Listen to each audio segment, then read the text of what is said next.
Thank you, Mr. Chairman. And gentlemen, thank you very much for being here today. We appreciate the wisdom you bring to us and the information we're able to gather from you. General Dunford, it's really been a pleasure and an honor to work with you, and wish you great success in the future. I'd like to talk about the Futures Command, which just has been stood up in Austin, Texas, to the south of my district last August.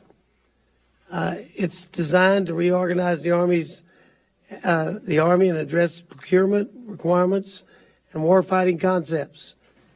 8 cross-functional teams are focusing on the Army's top priorities of long-range precision fires, next-generation combat vehicle, future vertical lift, networks, air and missile defense, and soldier lethality. These Army modernization efforts are the service's largest reorganization in 30 years and focus on both the unit structure and the equipment required to address both great power and non-state actor threats. Now, as we put this together, we've got a lot of questions that we need to I think need to be raised. And let me state from the outset, I'm very excited about the Futures Command, and I think the modernization is long overdue in the procurement area, if no other place. But as you look at what we've done so far and what they're dealing with, I know they're working extremely hard to stand up as quickly as possible their command down there. Are you concerned that the Army may be moving too quickly?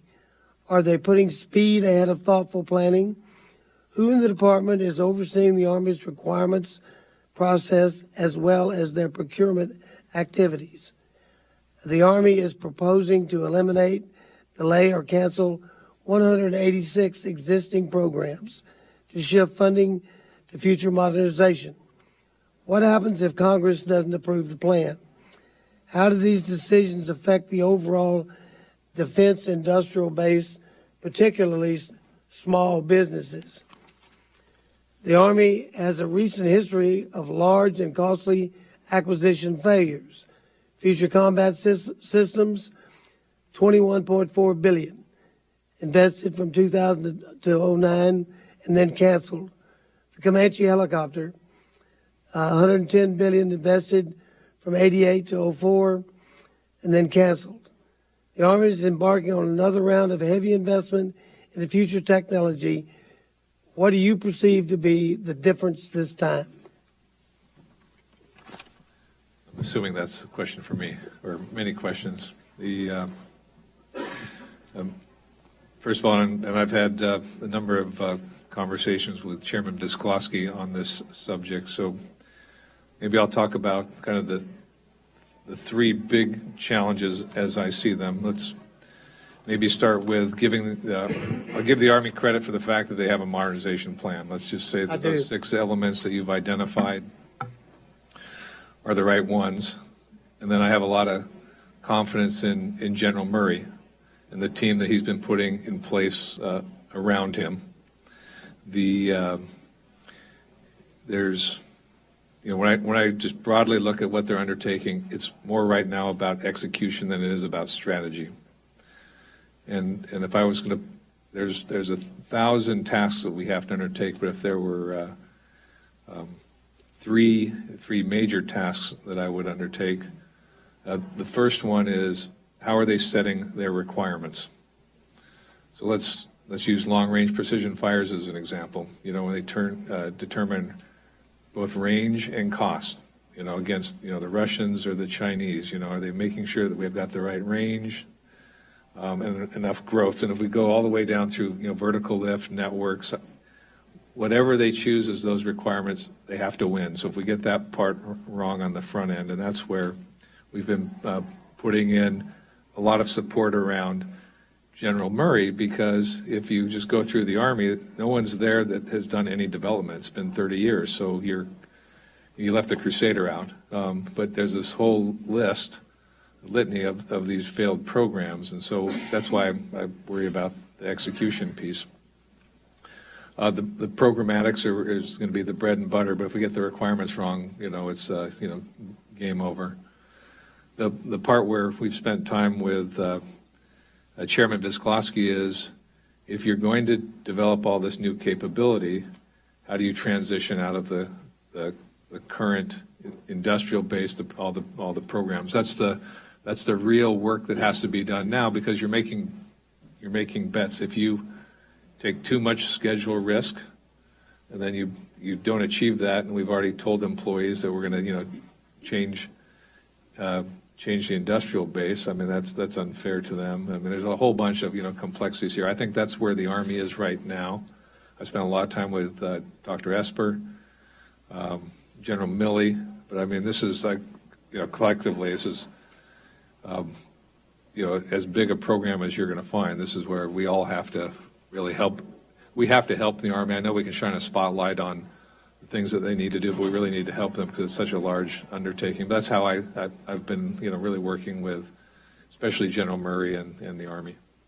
And it's my understanding, and correct me if I'm wrong, that part of what you plan to do is utilize knowledge both from industry and from academia as it relates to certain areas of the Futures Command. I agree absolutely. General Murray is the right person in the right place.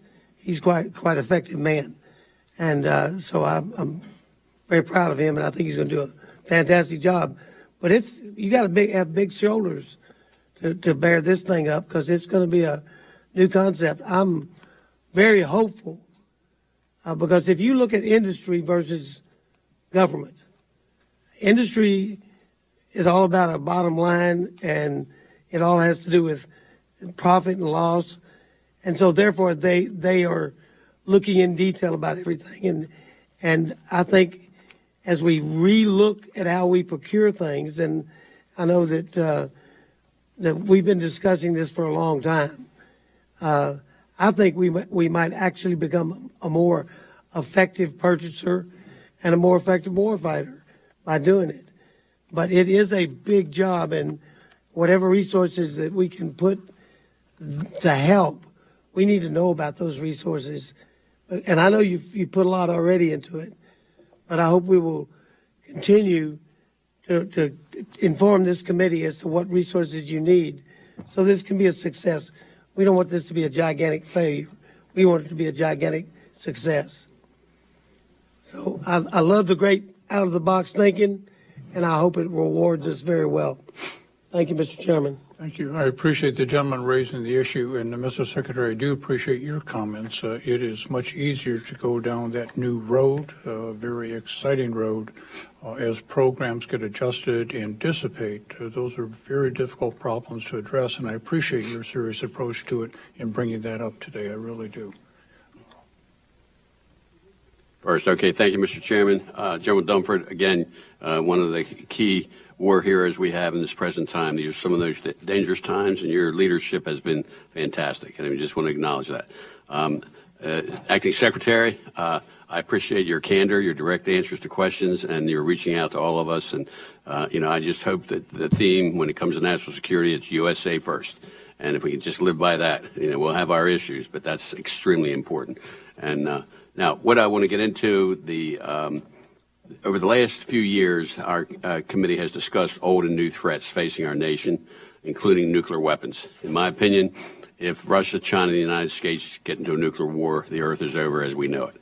We can still, in my opinion, deal with, and what I know, deal with Iran and North Korea.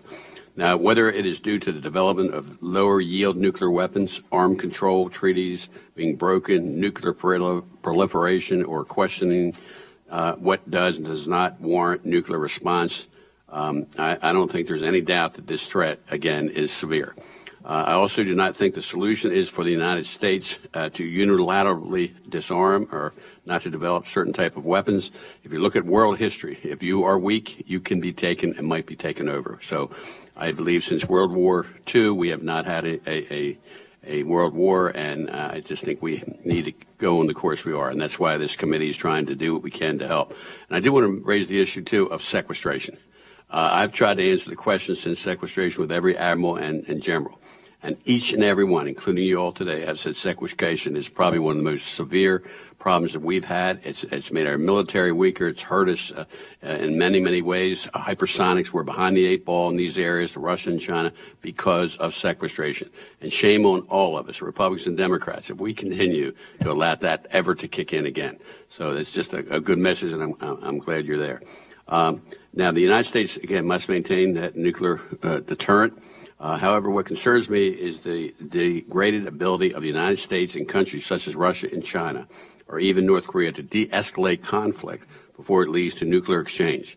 Now, while our military has effectively deconflicted situations in Syria with the Russian military, I worry that our civilian military leaders do not have the same level of communication and understanding with their counterparts. Misunderstood or unintended signals can have consequences, and there is no argument that our relations with certain countries, especially Russia, have frayed in recent years. Now, my questions. Can, Mr. Secretary or General, can you gauge your ability to effectively communicate with your Russian, Chinese, or even North Korean or Iranian counterparts? Tensions have increased with these countries over the last few years. Has this reduced our ability to effectively communicate with our counterparts, and are there additional resources or authorities you need from Congress to ensure you can effectively communicate with your counterparts to de-escalate in case a situation should arise? Maybe we'll do a two-part answer. The formal channels to do communication with the Russians have been in place for quite some time, and they're really on a military-to-military basis. With the Chinese, we don't have that capability. In a second, I'll ask Chairman Dunford to speak to some of his recent activities and trips to China on how we're building that foundation. As the North Koreans, it's through UN diplomatic channels that the communications take place. But maybe, Chairman, you can talk about your most recent visit to China. Congressman, maybe just to compare and contrast. So since I've been on my assignment, I've met with my Russian counterpart 4 times on a full range of issues. We communicate very routinely, despite the difficulty in our political relationship. We've maintained our communication out of the political spotlight, and I'm confident we have the ability to mitigate the risk of miscalculation and manage a crisis with Russia. With China, for more than a decade, we attempted to create a formal framework to do the same, with lessons learned from our Russian experience. When I went to China last year, they agreed to a joint staff mechanism where we would have direct communication between the Chinese and the United States. I am not confident that that's where it needs to be right now. It is a priority for us. We need to improve that. With some initial progress we had last fall, things have slowed down a little bit, and we've reached back out to the Chinese to try to get, in fact, I wanted my Chinese counterpart to come to visit the United States this spring. It's their turn, if you will, to come and visit. So I think that's an area that we need to particularly work on. In the meantime, we'd have to rely on diplomatic channels. We don't mirror image in terms of organizational construct or communications the Chinese, and we have to work our way through that as well. A lot of it has to do with kinetic, but one of the areas with China, and we know how much aggressive they are in cyber. And have you looked or worked with maybe someone from NSA who might have a relationship in that regard also? Well, we have, Congressman, had conversations with them at every level. And again, I think we're probably better than we were 2 or 3 years ago in terms of communications, but it moves very slowly. There's a lot of suspicion on both sides, and frankly, the Chinese system does not move as fast as maybe we would like. Thank you. Yield back. Thank you very much, Mr. Chairman. Mr. Secretary and Deputy Secretary and General, privileged to be able to participate with you. In general, again, I just want to add my words to what you've heard from my colleagues, words of just great admiration and gratitude. And I hope, because I represent Florida, it's a great place to spend time. So I'm hoping that you're looking seriously at particular certain parts of South Florida, which California's better. Florida in the winter. All right, we have a disagreement among the committee members. Let me, the ranking member already mentioned the Space Force, which is something that also, and I've spoken to the deputy about that, and deputy secretary. Let me bring up another issue that concerns me, and that's for the first time since 2001, the department has really pushed the Air Force, what I believe is a step backwards, to invest in this new fourth generation aircraft. The problem is that when I've looked at the numbers, they don't seem to add up. The aircraft will likely, from what I've seen, cost the same or more than the much more advanced F-35. It doesn't align with the national defense strategy, and it clearly doesn't align with congressional intent to, again, recapitalize the Air Force's fighter fleet with fifth generation aircraft. And in fact, I think it looks like this proposed shift in force structure has, again, I think, huge ramification for the future. And so, as I said before, the numbers don't add up. From what I can see, Lockheed Martin has a capacity to produce 42 additional airplanes by the time that the first two F-15s are in testing. By 2024, which is when the F-15 is supposed to be delivered, the cost per flying hours, from what I can see, is projected to be, frankly, less for the F-35. So in every measurement that I've been able to do, apples to apples, cost, delivery, everything, not to mention, obviously, which to me is the overriding issue, survivability, there's no comparison. And so here's what I would like, if possible, Mr. Secretary, is, not to do it today, but I would like somebody to kind of sit down with us and to really do a apples to apples. I know it's not an easy thing to do necessarily, but an apples to apples comparison on, obviously, the first question is, look, I said this to the Deputy Secretary, I have a 13-year-old son. My God, imagine the privilege if, when he gets older, he would decide to do what, these amazing human beings which sacrifice and they join the U.S. military, right? If he was a pilot, do I want him to be in a fourth generation airplane or a fifth generation airplane? That's a no-brainer. But on top of that, even disregarding that, the numbers seem to be much better for the F-35 than this new fourth generation plane.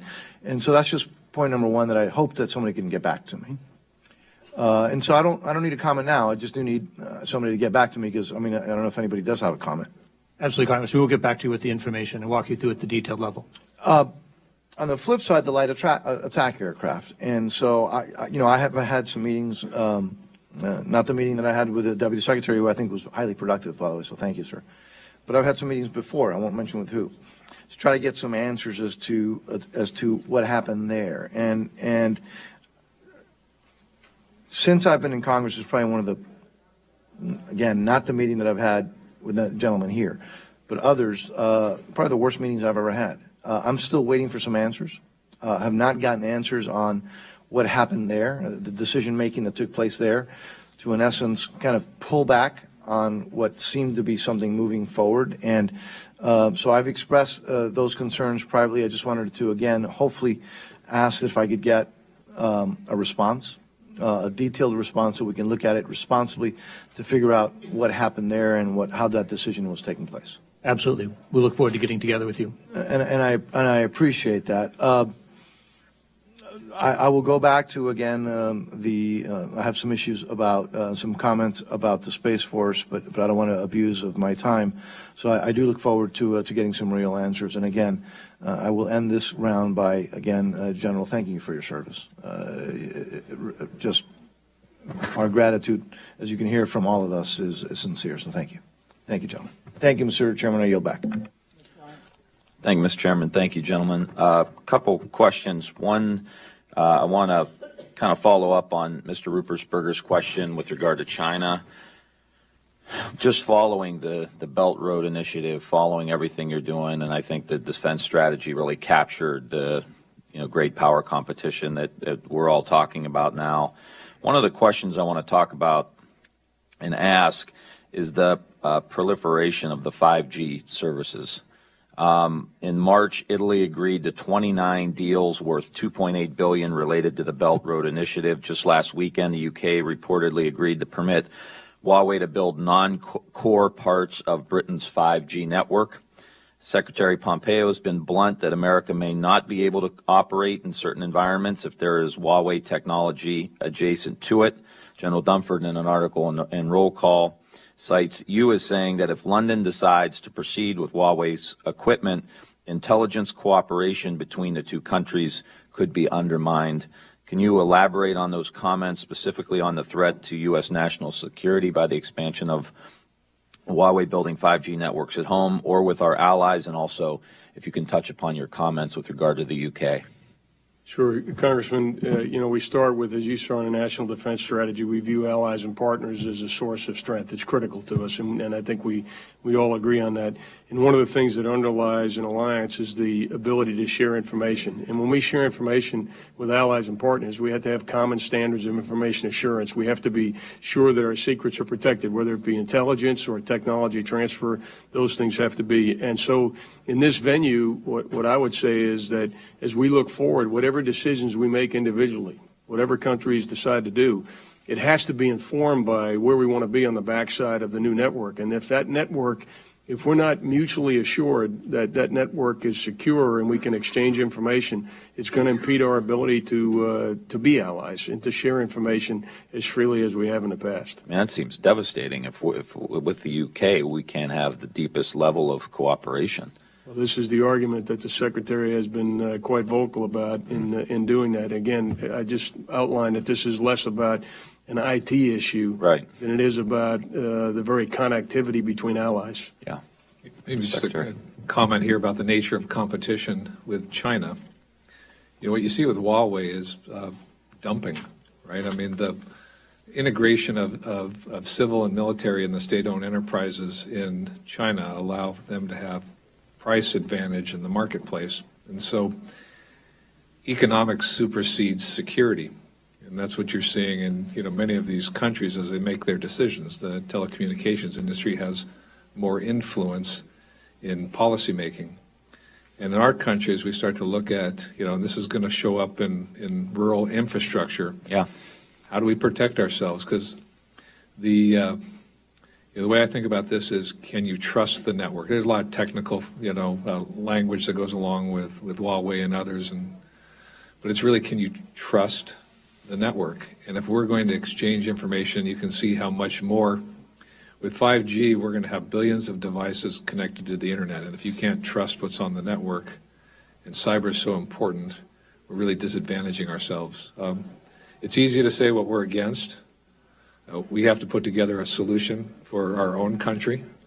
In the past, we would, with 4G, we dominated because we could put together the ecosystem. I think that's what we need to be doing holistically. We've got some programs going within the Department of Defense. I've had conversations with Chairman Pai, the FCC, but really collectively, we as a country need to have a whole of government effort here.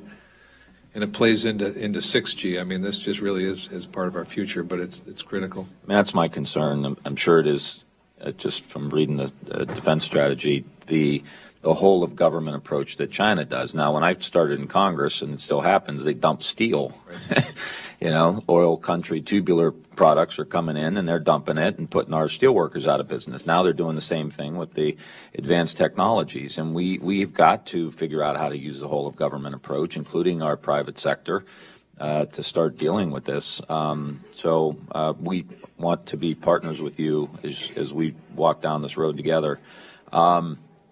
Just a couple other questions. One, with regard to suicide prevention, we continue to see what's happening with our veterans.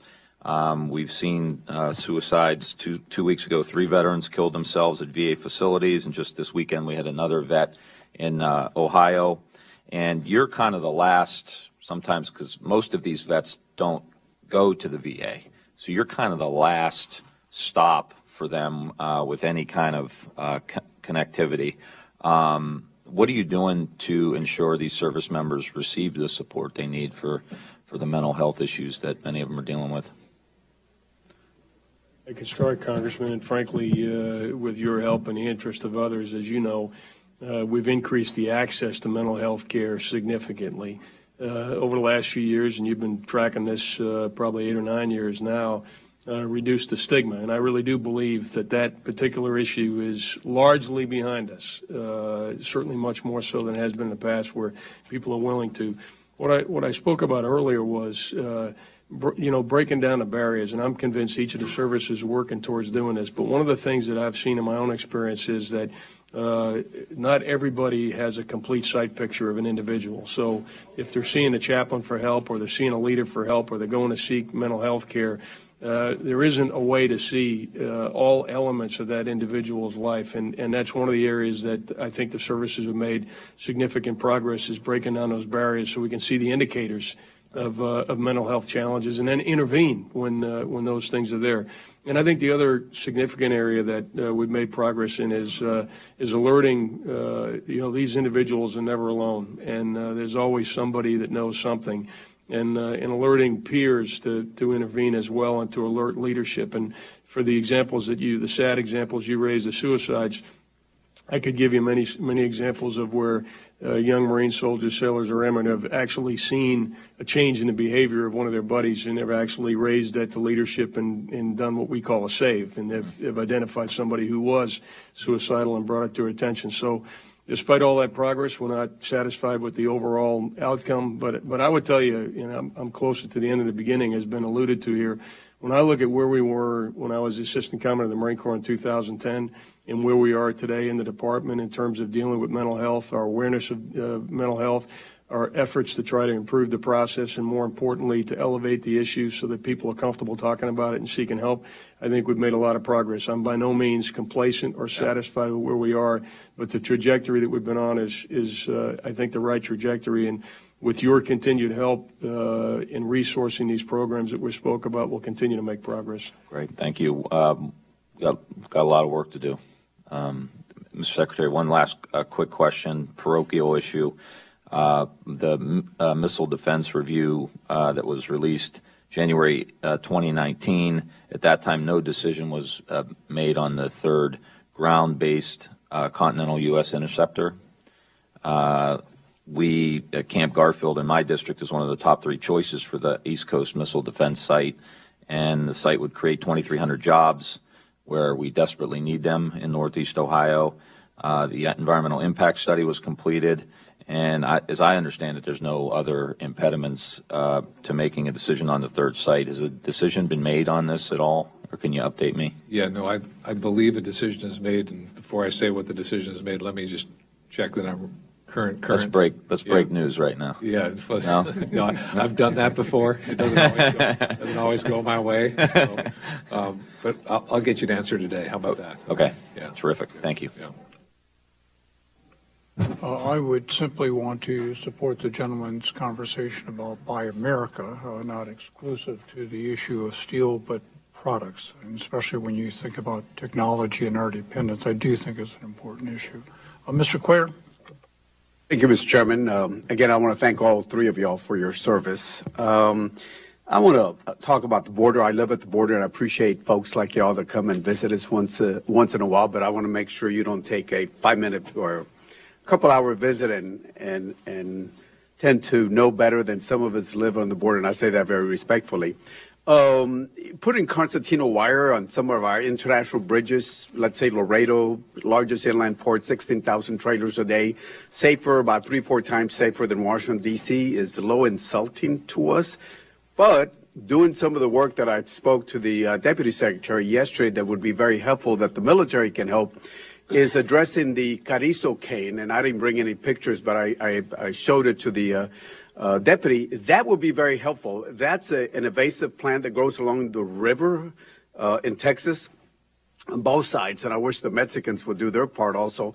But that would be one area that y'all can go and clear up, whatever 50 yards, whatever, the CBP feels that we need to have, because otherwise cameras, sensors, drones, aircraft, helicopters, whatever, they won't be able to penetrate because it's very thick and it grows very, very fast. So I would ask you to consider doing that. That would be extremely helpful for the line of sight for CBP. I would ask you to take a look at that.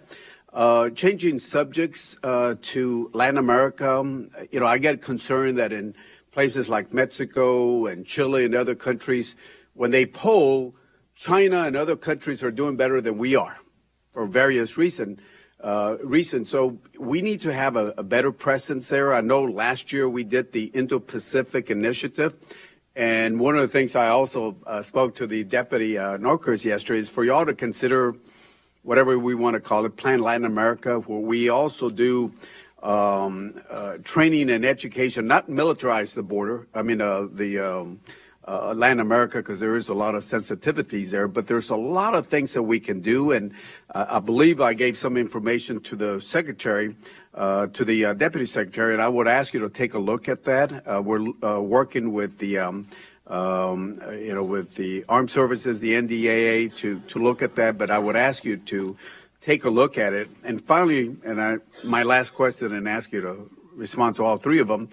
The Department of Defense Inspector General just found out that DOD continues paying excessive profits on parts purchased from sole source manufacturers and providers. And again, I don't have a problem vendors making money. I'm for that.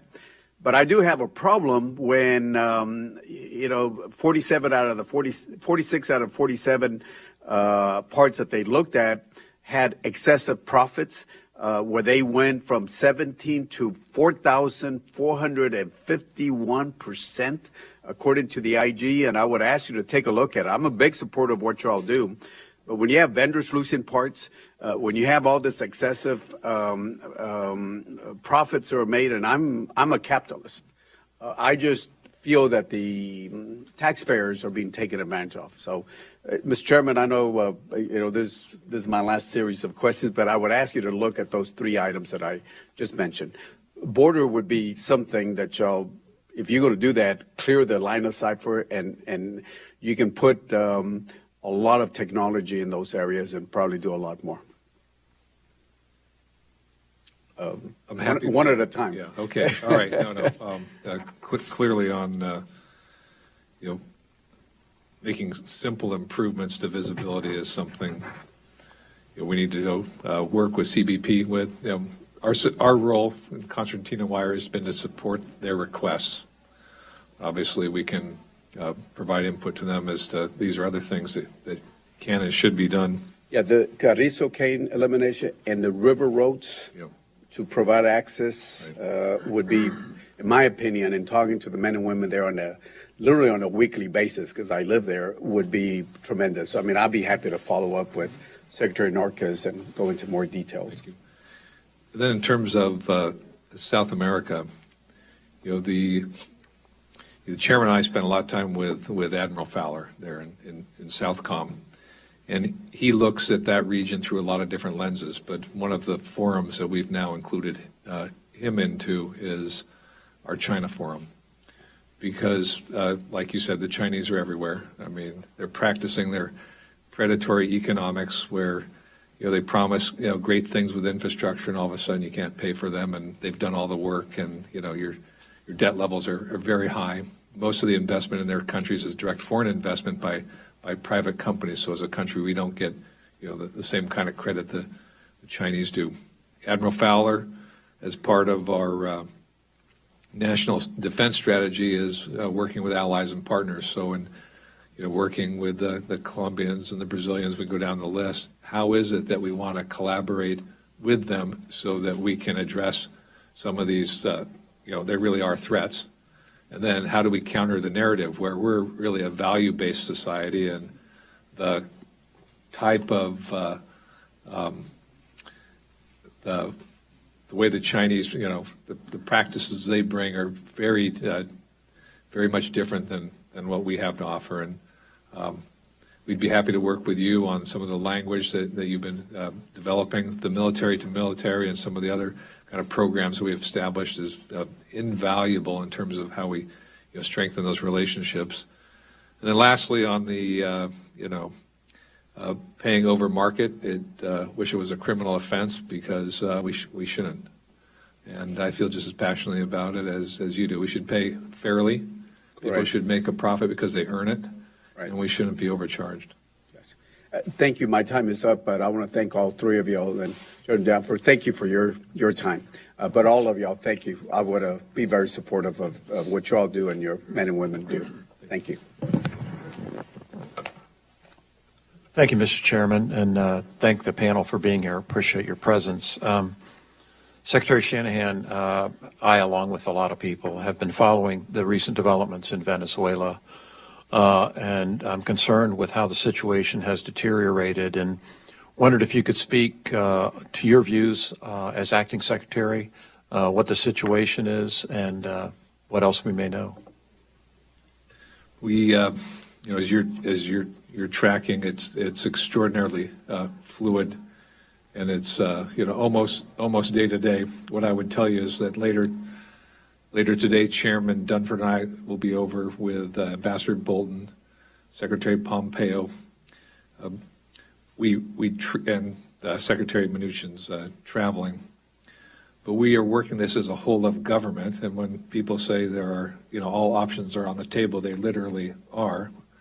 But we work it as much diplomatically and economically to impose pressure. We've got the Cubans there, we've got the Russians, the Chinese. So on many dimensions, and not all of them are visible through the media and other channels, we're really turning up the game. This is not a timetable we control.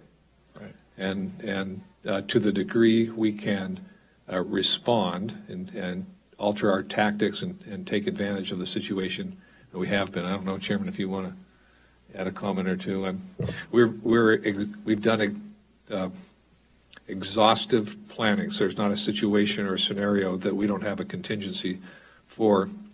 I would also offer that we're in close partnership with Colombia and Brazil. We're taking a regional approach. This isn't just the United States showing up, but Yes, sir. taking the security situation very seriously. Well, as I understand it, I think there's 50 nations that are supporting Guaido. 54 in Guaido. Yes, yes, sir. Yes, sir. General, did you have anything to add? The only point I was going to make, Congressman, the Secretary get at the end, is that the one thing that Admiral Fowler, and I'm now speaking to the military dimension of the problem, as the Secretary said, Yes, sir. it's been primarily diplomatic and economic with planning militarily, and then, as you know, we've moved humanitarian assistance down there, and obviously we have intelligence capabilities. But the one thing that Admiral Fowler has really led on, and I think well in this regard, is a multilateral approach. And so our communications with others in the region, I think it really is very, very important that we work with others in the region to solve this problem. Someone before you mentioned U.S. influence in the region. And what I have seen in unclassified surveys that have been done lately is actually U.S. influence in the region, and the perception of United States in the region is actually moving in the right direction. The trends are in the right direction. And I think as we manage the crisis in Venezuela, we need to manage it in a way that continues that trend as well. And that's, I think, what we've done to date, and certainly what the direction and the guidance from the President has been to us. Well, thank you very much. The gentleman yield just for Of course. follow on that. Certainly. Has Mexico changed their position yet as far as their continued support of Maduro? I don't believe so. That's disappointing. Thank you. Thank you. Thank you very much. Appreciate your service to the country and being on top of the situation. Thank you, Mr. Chairman. Secretary, I have three items I'd like to touch on, and then for the members who are here to give them a second opportunity. The department will be releasing its annual report on sexual assault at some point in time in the near future. But I would note that sexual assault reports have spiked to an all-time high in 2017, and only 3% resulted in convictions. Not knowing about any one of those instances, 3% may be exactly right, but it makes me wonder. In 2015, the Pentagon survey indicated that 40% of the victims reported that their command encouraged them to drop their complaint.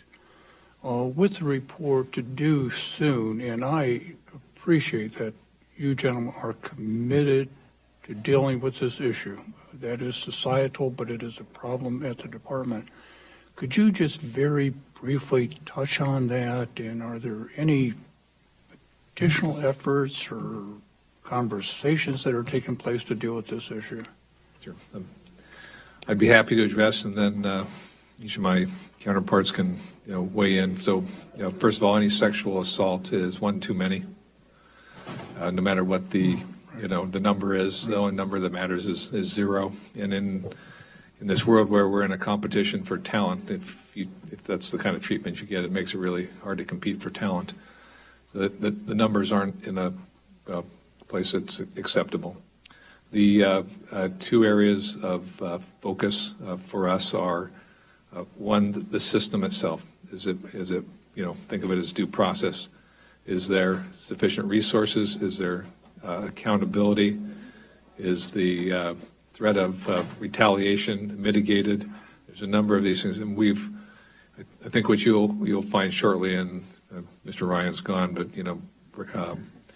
this would be news breaking. We're going to criminalize certain activities in this next year to reflect the seriousness that we're going to take on certain behaviors. So there's the element of how do we make the system that we have, and our system is broad because we do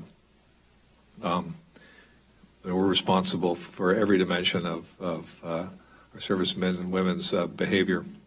The third piece, which is really when you break down the numbers, whether you want to do a heat map or the detailed analytics, is the behavior of certain populations. And we know, and when you see the sexual assault report, you'll see that there's a targeted, there's an opportunity to really work the behavior, and that comes from leadership teaching certain age groups what's acceptable and what's not, and I think that's a real opportunity for us. I appreciate your comment. That would satisfy me. I appreciate the initiative because I am very concerned about the issue of retaliation. I think everybody on the committee is. The second item, and it's not really a question, but it just literally was a topic of conversation when the Navy testified yesterday. Between the United States Navy and the Marine Corps, there is a waiting list for daycare of over 8,000 sailors and Marines. And what was distressing is that the Department of the Navy would increase spending by $7 million this year, but ask for no new capacity. The Marine Corps, in their budget, would be spending less than they did 2 years ago on the issue with no new capacity. We're going to be marking up in 2 weeks from today in subcommittee and simply indicated to the Secretary Chief, and I don't have the Air Force and Army figures in front of me, that there's no way of telling if I'm going to be on this planet tomorrow morning, let alone next year when we have a hearing. And just want in fiscal year 2020, for the sake of these people who are desperate for daycare, to somehow work with your department and get something done despite what the pending budget request is. The third item I have, and it's a very serious concern to me, is budget justifications, and I would just give a couple of examples and ask for a response. Obviously, we have a new proposal from the department for the Space Force. That's about $72.4 million.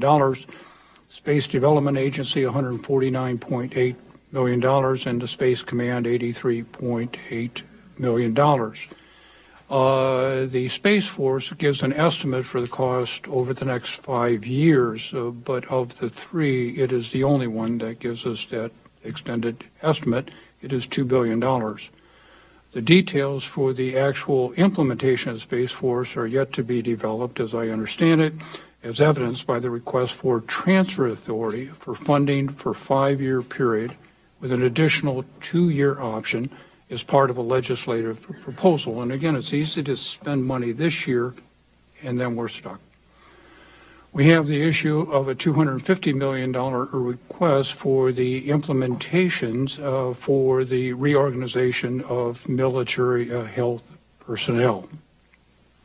Details are to be submitted later this summer. Our bill is going to be done on May 15th, and of course then we have the process ahead of us. I would indicate that during our hearing in March for one of the agencies, there was a one-page justification for an expenditure of some significant sum of money. And when I asked the witness when the supporting documentation for the one page of justification would be presented to the committee, we were told mid-April, which was a completely unsatisfactory answer. I have in front of me a paragraph that is a request for a new program for $242 million. I have another paragraph for a program for $250 million. And I appreciate that there are changes, and I appreciate that there's a sense of urgency at the department that I've not seen in my tenure here. But we have a responsibility from a budget standpoint to see details. And whether Secretary or Mr. Norquist, I am not happy. Some departments, agencies have been very fulsome, very cooperative, but it is uneven and, from my perspective, incomplete. And looking ahead, we are where we are today in 20. What should I expect for 21? To put it as my good friend, former Chairman Frelinghuysen would say, I think it has been lacking. So if you are unhappy on the budget justification material, then clearly I will be unhappy with the level of you've been receiving. I'm glad to hear that some are meeting, but to those who aren't, my answer is let me know and I will follow up. Our concern is always that you need to have the same level of information to do the oversight that OSD would over the services over the others. What is it for? What is the need? What's the requirements? What are the alternatives? Those types of things.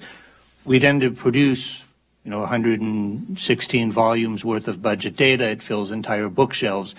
Much of that is routine, but there are certain areas that become a particular focus, and making sure that you have the adequate level and the appropriate level of justification for those is essential. I appreciate your point about the balancing with the speed, but even with speed, we still need to get you the data. So we look forward to working with you on any of the examples you brought up to be able to make sure that we can address those questions. But that's an essential function that both of our organizations have to be able to adequately address, so you can have confidence in where you're assigning taxpayers' money, and you can have confidence in what you're investing in and what the long-term implications of that are. And again, in some instances, it's been very good. In others, it has been very lacking. And I would point out, for the record, that we were on time. Mm-hmm. This was the first year in some time we were on time. And in fact, not anyone's fault in this room, mm-hmm. There was a delay in another 5 weeks for the submission of the budget. So there was plenty of time this year. There was mm-hmm. predictability. So that's why I, again, find it particularly upsetting in some instances. Ms. Calvert? Mr. Chairman, I'll just have one line of questioning about you brought up the Space Force. And I recognize we've had these discussions. I talked to Mike Griffin this morning about the space development portion of it. And it's true that this new dimension is something that we need to move on as quickly as possible. I really don't have a real problem other than how this Space Force is put together and how we pay for it, as far as the Space Force part of it. And the combatant commander is necessary, and I understand that portion of it. I'm following very closely, I had a very good discussion with Mike this morning, the space development part of it. And that's done properly, and that we have transparency on how we do that. That improved today, and I appreciate that. So we'll be keeping track of that. As the chairman pointed out, I thought it was a secret we were marking up on May 15th. It's not a secret anymore, Mr. Chairman, right? But we have a very short timeline, so any information that we need to have, we need to get as soon as possible, for we can put that together. The other issue I'd like just to bring up is Google. I'm hearing a lot about that, being from California, assisting China but not wanting to assist the United States military, which I find troubling, and I suspect that you find troubling also. But to have a U.S. corporation that would in effect contribute to the erosion of U.S. military superiority is troubling. And I would hope that the military would have a memory of that. So that's just the point I want to bring up, Mr. Chairman. Mr. Calvert's an example of what I wish would go on in all committees in Congress. And of course, it also refers to our former chair of this subcommittee as someone to keep me in line, correct me when I'm wrong, and draw my attention to detail. I would point out, however, Mr. Calvert asked that we be as transparent as possible this year. Yeah, that's true. Of our, Thank you, Mr. Chairman. Thank you, Mr. Chairman. I wanted to explore North Korea a little bit. In early March, it was first reported that the military would end major U.S. South Korea joint military exercises. I was curious who made the decision to end these exercises, and what is the military doing instead to maintain readiness against an adversary that remains one of our most dangerous threats? Congressman, I'm glad you asked the question. For clarity, we didn't end exercises. We rescoped the exercises. And the one thing I'll start by saying is that I am absolutely confident that we have mission essential tasks for our U.S. forces and in our combined forces, and that the exercise construct that we have in place right now will allow them to continue to do what they say they need to do, and that is to fight tonight. I'm confident of that. What exercises have traditionally been on the peninsula really were twofold. One was for deterrence, and so we advertised them quite a bit, and they were large, and they were visible, and they were designed to send a message. And then, of course, inside of those exercises was also the need to develop combat readiness. We have not compromised on the latter. We have adjusted on the former as we have supported the diplomatic effort against North Korea. So we have worked very closely. The Secretary has provided oversight with General Abrams, Admiral Davis in the Pacific, and our Korean counterparts, which we speak to routinely, to make sure that the exercises that we have in place right now will allow us to get after that readiness issue that I spoke about, even as the profile of the exercises meets the diplomatic environment and contributes to the path that the President and Secretary are on. Thank you. I'm pleased to hear that. Thank you very much. I yield back, Mr. Chairman. Thank you. I just have an observation and a brief question.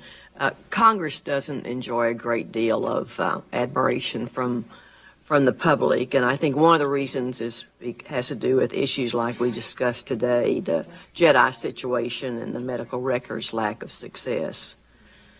An observation, there was a complete lack of urgency from the panel that appeared before us. Instead, there was really an amazing complacency. I think we all walked away very angry, not just disappointed, but very angry with that panel that appeared before us for the medical records. I would suggest to you, Mr. Secretary, that it's going to be very difficult to do what we're asking you to do with the persons who appeared on that panel. There was no urgency whatsoever. Next to you is Mr. Norquist. I don't know if you know this, Mr. Norquist, but I quote you very often. Because when I chaired Defense, we had a problem. We made the problem. We put together a great bill, great funding, very specific. Secretary Mattis worked very carefully, closely with us to say what we need. When it was over, we gave that secretary 5 months to spend the money that we just passed. I went to Mr. Norquist and said, this is our fault, we did it. Is there an answer to this? And he gave an answer. He says, yes, there's some things you can do with flexibility. And we need to look for answers and ways to be, particularly with something as urgent as our defense. We need to do the very best job we need to have an urgency and a understanding of how important this really is. Mr. Norquist, I know that we talked about, because we gave that little bit of time, you can either make mistakes or you can lose the money. We're still getting money that's returned to the Treasury. Can you tell us where that comes from? What are the three major problems that cause that?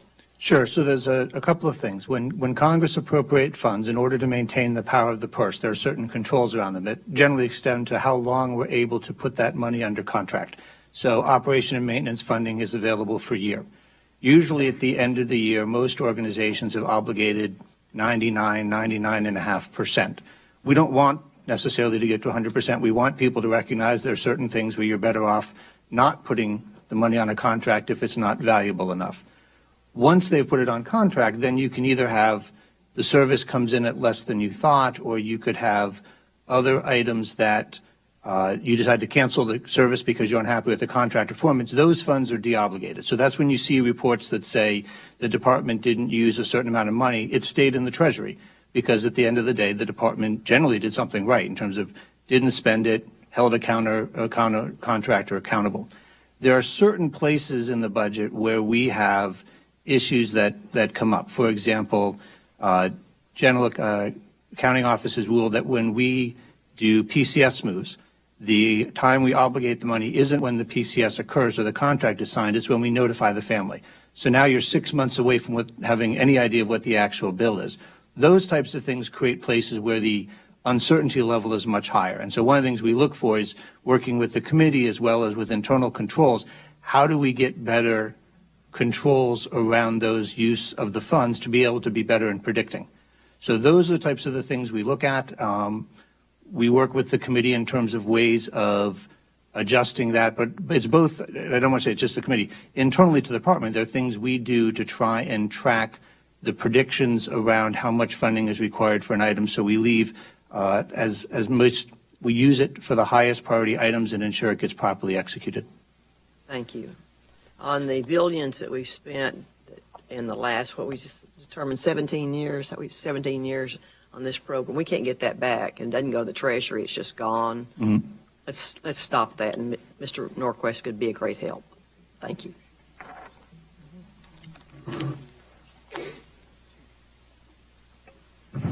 In a way, I'd like to follow up with Ms. Granger's line of questioning, and that is the issue of unspent funds, and particularly Mr. Norquist. In 2018, the department undertook a root cause analysis and essentially determined that there were about $17 billion, almost approximating the state of Indiana's budget, of expired or canceled funds at the end of fiscal year 2017. My understanding is that to be a cumulative figure. In the budget submission, there's several requests for additional flexibility on behalf of the department. One is a provision that would extend the use of funds to cover contingent liabilities on 3 programs that are brought forward. Could you walk me through that $17 billion? In a sense, you talked to Ms. Granger about that and somewhat addressed that. You also mentioned in your answer better controls, which I'm more interested in, to be very frank with you, than more flexibility right now. Could you address that? Certainly. So let me explain the $17 billion. So we take the life of the money, 1 year for O&M and so forth, and then there's 5 years after which the contract has been awarded, but till it's paid out. So when you get to the end of all of that, the question is how much of the money did you receive was actually paid out from the Treasury to a soldier in salary or to a vendor for a service? The answer is about 98%. So you, at the end of a year, you may have obligated 99.5, but by 5 or 6 years later, when you got to final payments, you're at 98%. Now, with the Defense Department's size, 2% is about $17 billion. That is a missed opportunity, but it's not in of itself a bad thing. Many of those reasons those money aren't being spent is when somebody stopped the contract, you got delivery from less, people did a good job on negotiations. So I don't want to imply, taxpayer money not being spent is not a problem, right? That is often a good and virtuous thing. What we did in the analysis was always a virtuous thing. What? That's always a virtuous thing. The issue that we looked at is why, right? Is there reasons that we are putting money on things that don't end up paying out, that are not related to holding a contractor accountable? One of the ones you talked about were those 3 contracts. And what happens is, when we put money under contract, we have to set aside funds for a contingent liability. What if the contract is terminated? This is part of our full funding requirement. Should the program end, do we have the money to close it? That money is only, again, available for the 5 years. So if the program lasts long enough, when we go to close the contract, the money that was set aside to close that contract is no longer available for the very purpose we originally set it up for. So some of these programs are getting to that point. And the question is, how do we avoid needing to use current year money to pay a bill for which we did in fact set aside the right amount of money in the past, but it's reaching the end of its life? There are other ways of dealing with contingent liability. I'd be happy to talk to the committee about those, but the idea is you don't want to have to pay, and when I say pay twice, the money doesn't actually have to do it, it just stays in the Treasury, but the Congress gave us money for that, and then we had to later come back and either reprogram or ask again for the very same thing again because we've exceeded that 5-year period. You asked about what we look at internally. So one of the side effects of the work we've been doing on the audit and others is to be able to produce extensive data on transaction level activity.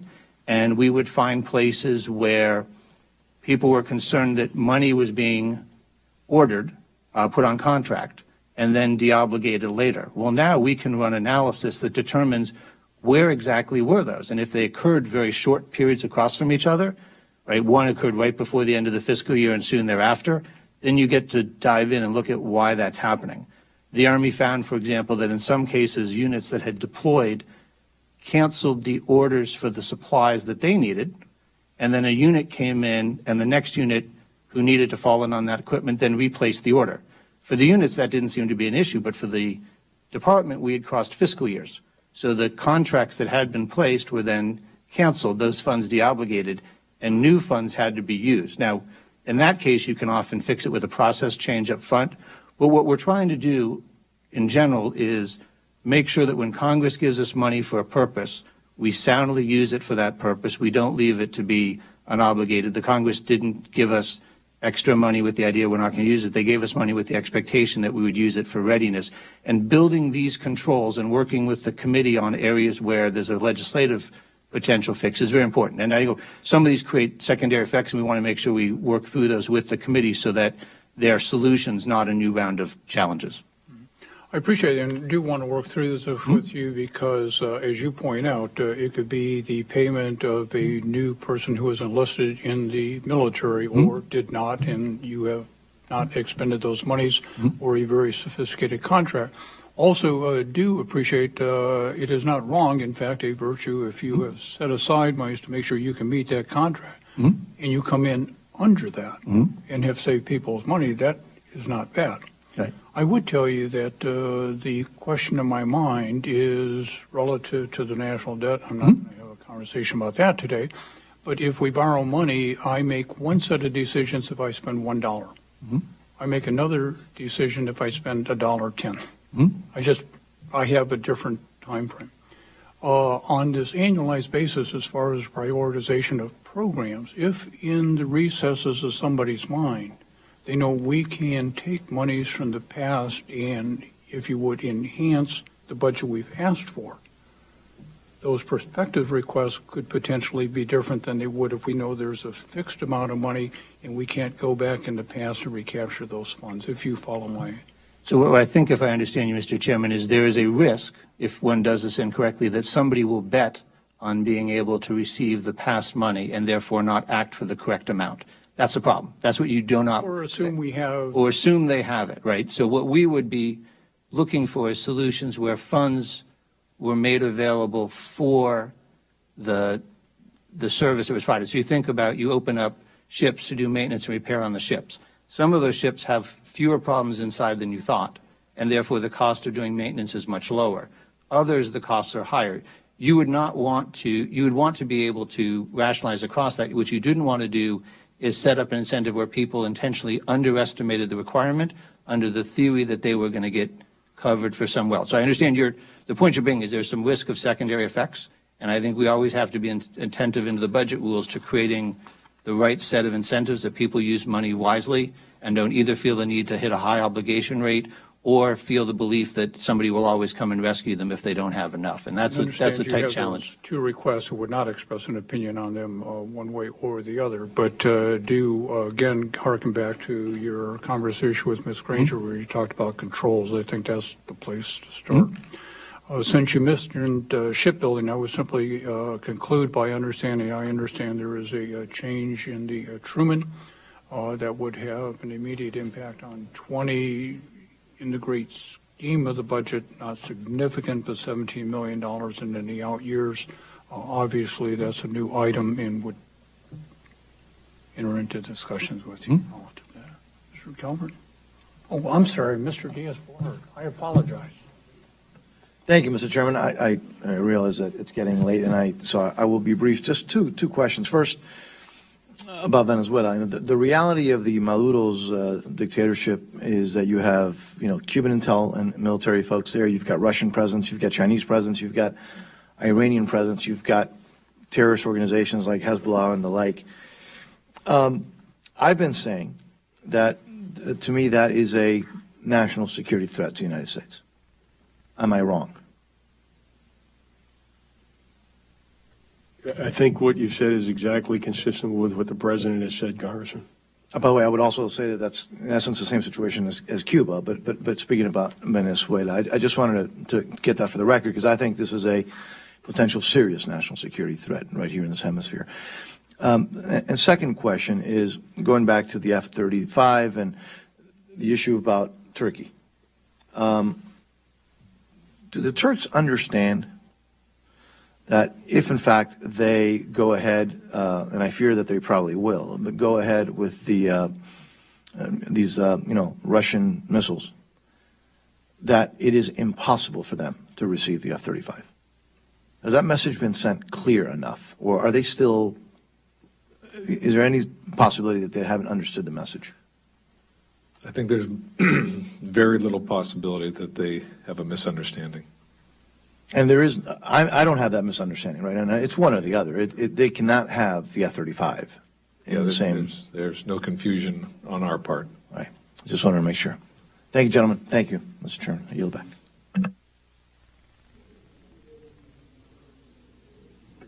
We're adjourned. Thanks. Make it down there eventually. Thanks for waiting.